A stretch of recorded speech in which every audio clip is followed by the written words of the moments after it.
adalah seni. Halo, ketemu lagi dengan saya Dr. Theo. Hari ini saya akan melanjutkan ya. Kemarin sudah ngomong tentang regresi linier, ini sekarang tentang regresi logistik.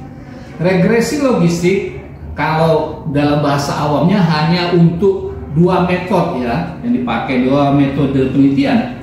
Yang pertama untuk cross seksional,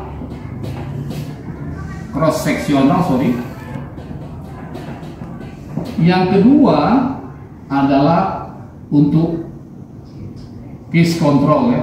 Untuk kohort nggak bisa dipakai ya. Untuk kohort cuma dua ini.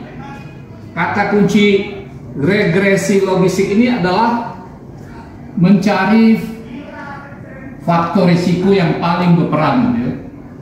Mencari faktor risiko yang paling berperan ya. Jadi itu dulu untuk cross sectional dan case control ya. Misalnya judulnya misalnya hubungan penggunaan AINS terhadap pulcus petricum misalnya ya. Jadi kita tahu ini AINS ini, penggunaan AINS ini adalah resiko. Pulcus petricum ini adalah disease-nya ya.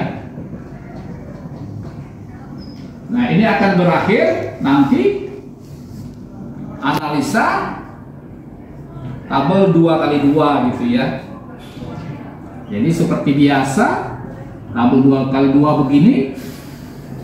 Ini disease. Di sini ya dalam arti pulcus petricum ya, pulcus petricum positif negatif. Yang di sini adalah nanti adalah resiko ya. Nah, resiko kita tulislah di sini adalah AINS ya. AINS yang menggunakan dengan yang tidak menggunakan. Di sini A, B, C, D. Kita cari nanti prevalence ratio-nya gitu ya.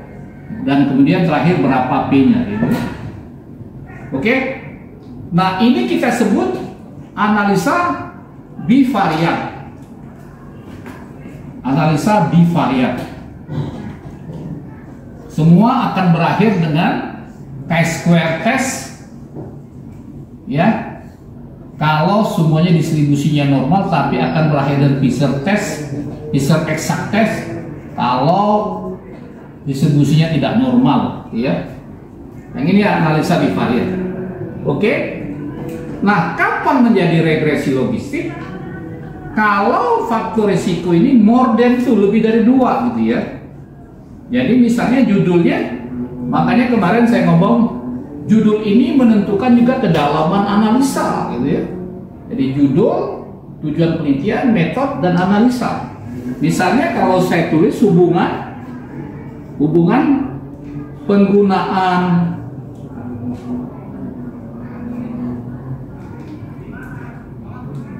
misalnya AINS, steroid, dan misalnya aspirin ya terhadap pulcus petricum ya, pulcus petricum ya. Dalam arti di sini ada 3 faktor risiko, AINS, steroid, dan aspirin ya, terhadap pulcus petricum. 3 faktor risiko ya. Nangkep itu ya. Jadi nanti kita kerjakan satu-satu ya. Saya hapus dulu yang ini nanti ya. Hapus dulu. Atau dibalik aja. Dibalik aja ya. Bisa ya? Tidak bisa ya? Dibalik aja ini ya. Bisa balik tuh. Bisa emang dibalik. Ya, dah. Udah. Saya hapus ya. Ini sudah ngerti ya. Prinsip mendasarnya ini dulu. Kalau cuma satu faktor risiko dan penyakit, Nanti dia karena 3 tadi sudah ya, AIN, steroid dan aspirin. Saya robah di sini ya. Sini saya robah. AIN,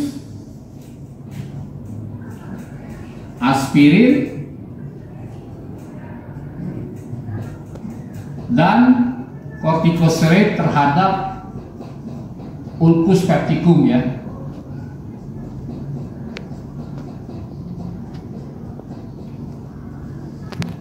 Nah, analisanya nanti pertama lakukan dulu analisa bivariat untuk masing-masing ini.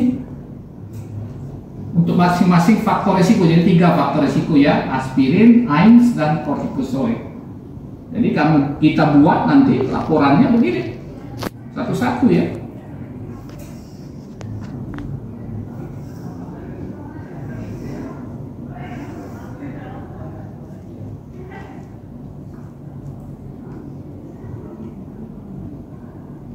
Jadi nanti di sini, sorry.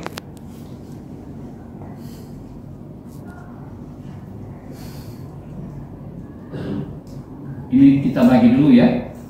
Oh, tidak ada lagi ya. Ini seperti tadi ya. Disease dalam arti ulcus pepticum, yes, no, ya. Di sini tadi sudah ya. Ini variabel saja. Di sini adalah AINS ya, AINS positif negatif ya, A, B, C, D. Nanti di bawahnya nambahin lagi ya, apa? Aspirin ya, positif negatif A, B, C, D ya. Baru yang terakhir nanti adalah kortikosteroid ya. Kortikosteroid ini teruskan. Kortikosteroid positif negatif A, B, C, D.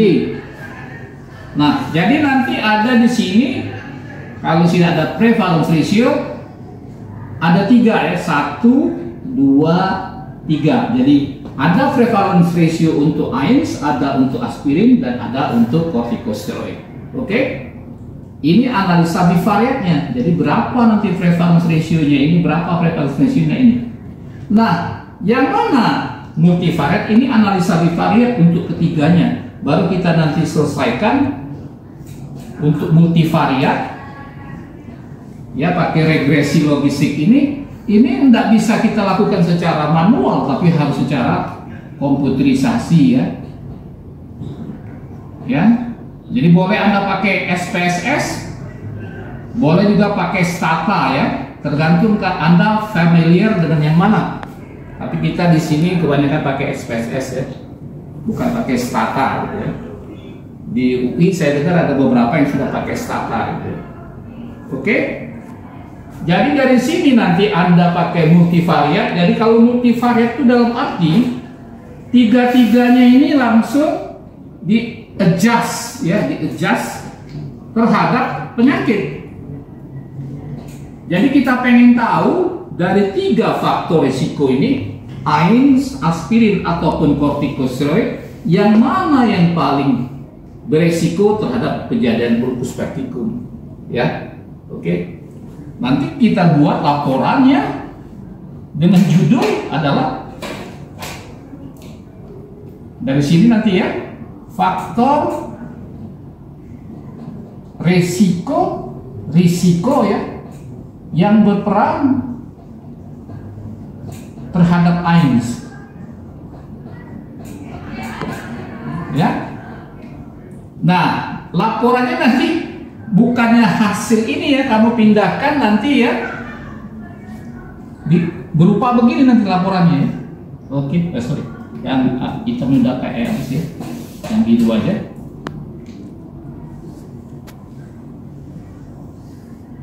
Jadi begini tabelnya ya, kira-kira ya. Nanti kamu buat di sini variabel ya, di sini kamu tulis ini prevalence ratio unadjusted prevalence ratio berapa P, kemudian di sini adjusted prevalence ratio dan P. Jadi orang begitu membaca kata adjusted ini tahu bahwa ini analisa bivariat. Tapi kamu kasih tahu di bawah analisa regresi logistik. Ya, jadi sini variabelnya sudah jelas ya. Ini ya.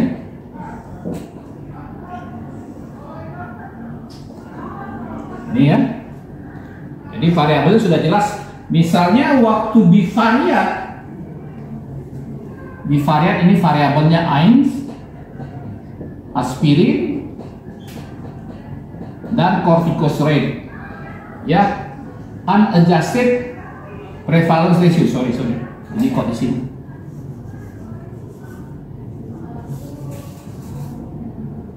Ini P. Yang di sini adjusted ya. Adjusted prevalence ratio. Sorry.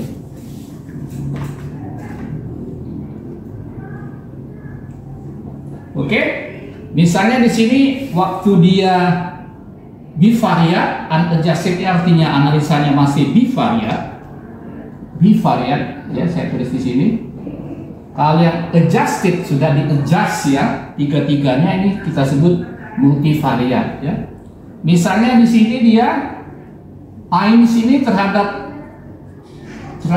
pulcus pecticum misalnya 2,0.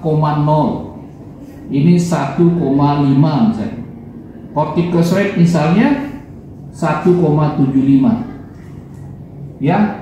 P-nya ini misalnya bermakna sekali, misalnya 0,01. Ini tidak bermakna, misalnya kok 0,07. Ini bermakna juga, misalnya 0,03 ya. Nah, orang akan melihat di adjusted ini bagaimana? Apakah nilai bivariat ini akan berubah setelah di adjust ya?